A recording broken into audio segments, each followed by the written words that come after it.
Dinda itu apa ya, sayang kalau misalnya Iya. sampai dilupakan gitu ya. Ya, Bisa menjadi cerita untuk anak cucu kita, begitu ya dok.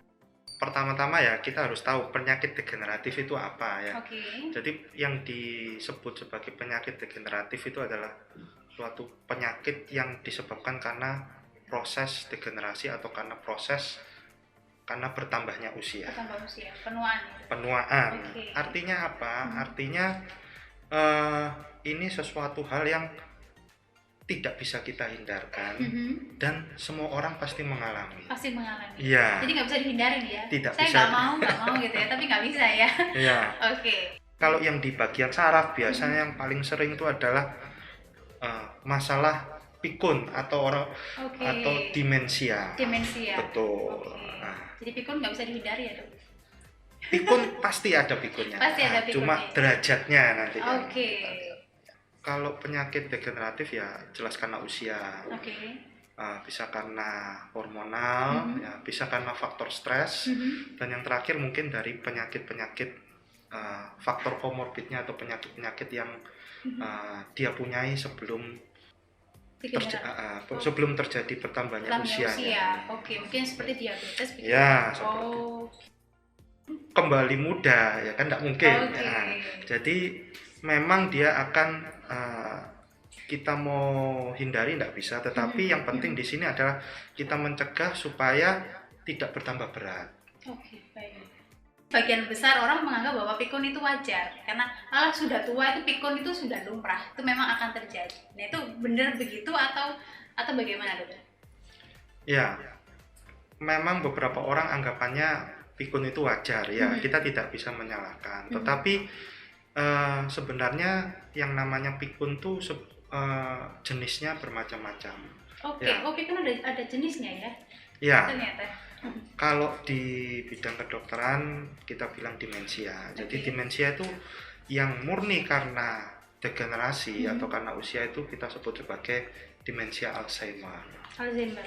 Kalau saya pernah dengar Alzheimer itu identik dengan gila. Kalau misalnya ini sebenarnya bukan itu? Bukan. Oh, bukan Alzheimer, Alzheimer bukan penyakit gila. jiwa. Oke. Ya. Memori masa lalu temennya SMA mungkin dia masih ingat. Tetapi kalau yang keluarga sekarang ini kan sekarang jadi misalnya dia lupa naruh saya habis naruh kunci di atas meja, kemudian dia lupa. Atau kacamata ya dok? Kacamata di atas kepala gitu ya. Ya. Malah bingung mencari kacamatanya di mana. Jadi tasnya itu dia lebih ke short term memory. Ya. Oke, baik dok. Kemudian penyebabnya demensia sendiri itu apa dok? Oke. Jadi penyebab demensia itu ada beberapa macam ya. Jadi yang paling utama, yang paling sering itu adalah karena degeneratif ya, seperti yang saya sudah bilang tadi yaitu Alzheimer. Nah, penyebab yang lain nomor 2 yang terbanyak adalah karena stroke. Kita sebut itu sebagai suatu demensia vaskuler, artinya demensia yang terjadi karena adanya kelainan pembuluh darah di otak, yaitu stroke. Oke, dok tanya, Oma dan Opa saya suka main game HP, apakah bisa berdampak positif atau negatif? Negatif kalau HP-nya anaknya dipakai terus ya. Ya silakan dokter. Ya ini Oma Opa milenial ya berarti ya, karena dia bisa main game di HP. Ya semua kan pasti ada positif negatif ya. Ya kalau bermain ya artinya kita ada aktivitas otaknya, tetapi tentu juga kalau semua yang berlebihan itu jadinya tidak bagus.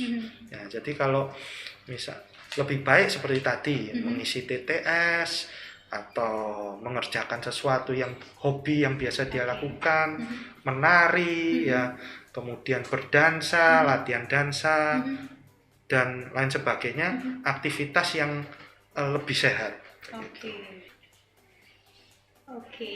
Ada yang bilang masa muda sering digunakan untuk membaca dan berpikir kreatif, apakah bisa mengurangi demensia di usia lansia?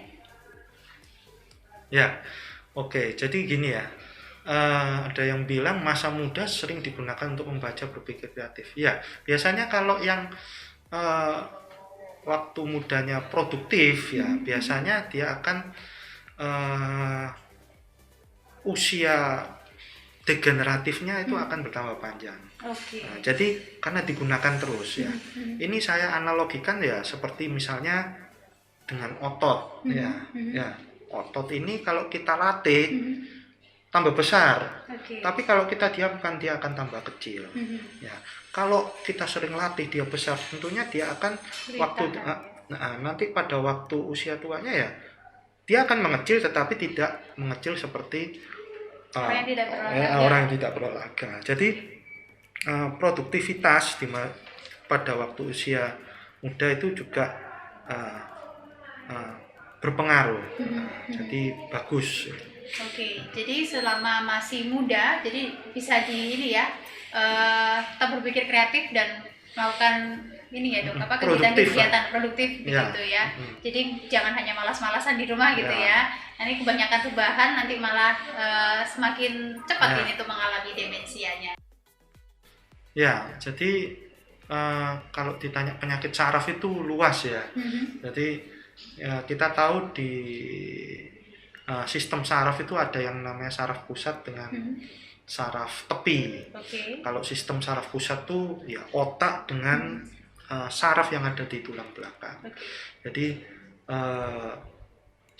kalau penyakit pada sistem saraf pusat itu seperti stroke, ya seperti infeksi otak, tumor otak dan sebagainya. Tapi juga ada penyakit-penyakit lain yang disebabkan karena sistem saraf tepi, yang mungkin gejalanya lebih ringan dan sering kita abaikan.